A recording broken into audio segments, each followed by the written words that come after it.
आपण पाहत आहात नाशिक खबर न्यूज, जनतेचे हक्काचे व्यासपीठ। त्र्यंबकेश्वरमध्ये बोहाडा उत्सव जल्लोषात साजरा। नाशिक जिल्ह्यातील त्र्यंबकेश्वर नगरीत पारंपरिक कलगी देवी बोहाडा वसंतोत्सव यंदा अभूतपूर्व उत्साहात आणि जल्लोषात पार पडला। सलग 3 दिवस चाललेल्या या उत्सवाची सांगता 2 एप्रिल रोजी सकाळी 6 वाजता देवी प्रस्थान कार्यक्रमाने करण्यात आली।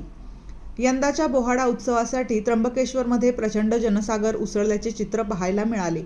ढोल ताशांच्या गजरात, पारंपरिक वाद्यांच्या तालावर आबालवृद्धांनी उत्सवाचा मनमुराद आनंद लुटला।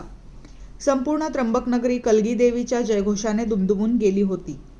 विशेषतः रात्रीच्या वेळी सादर होणाऱ्या पौराणिक सोंगांनी भाविकांचे लक्ष वेधून घेतले। रस्त्याच्या दुतर्फा मोठी गर्दी करत नागरिकांनी या सोंगांचा आनंद घेतला। भालदार, चोपदार, गणपती, शारदा, खंडेराव, मोहिनी, भस्मासूर, मारुती जन्म, राम लक्ष्मण त्राटिका, नरसिंह, हिरण्यकश्यपू तसेच कालिका, राक्षस अशा विविध सोंगांनी प्रेक्षकांचे डोळ्यांचे पारणे फेडले।